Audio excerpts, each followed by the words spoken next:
Je m'appelle Isabelle Milbeau, je suis accessoiriste en intermittence à l'Opéra de Rennes depuis 2009, 2008-2009. Donc je viens régulièrement quand on a besoin. Et Maïna. Moi, c'est Maïna Loek, je suis accessoiriste aussi depuis 5 ans, 2013, quelque chose comme ça.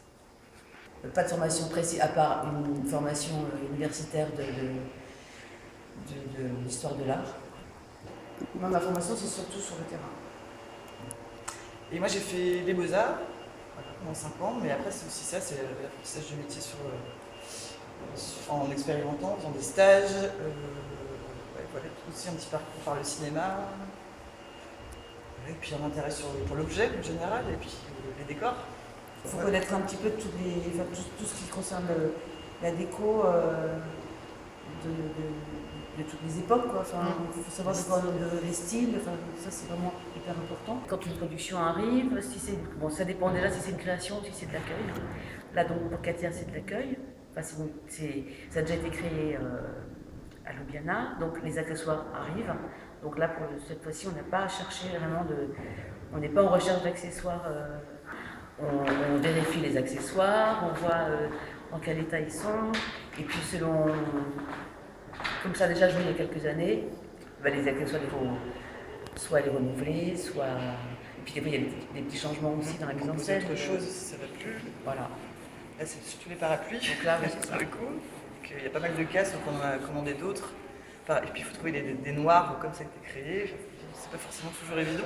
Il faut anticiper justement ce qu'on va avoir besoin parce que ça va jouer 5 fois, plus la générale, plus la générale.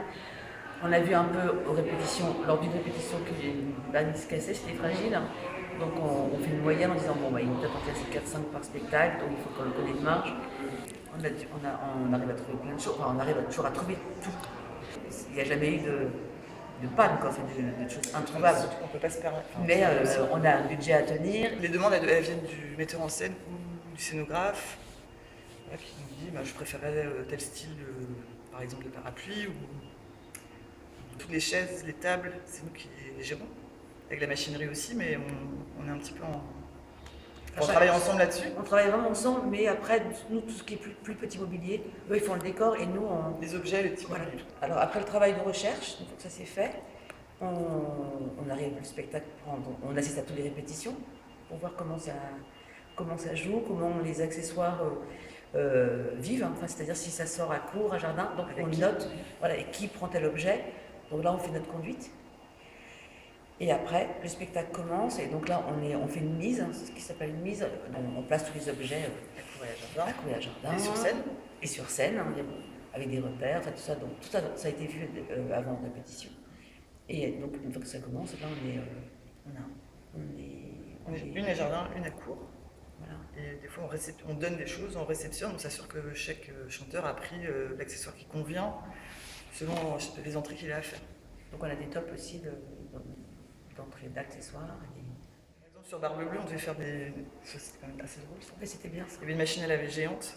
Et donc, pendant l'entracte, on devait faire de la mousse dans des grandes poubelles noires, en galerie, avec une visseuse, pour faire genre comme on était cachés dans la machine à laver géante, avec un ventilateur, et on devait faire partir de la mousse, par exemple. Ça, c'est des choses... Ça, c'est vraiment intéressant. Sympa à faire.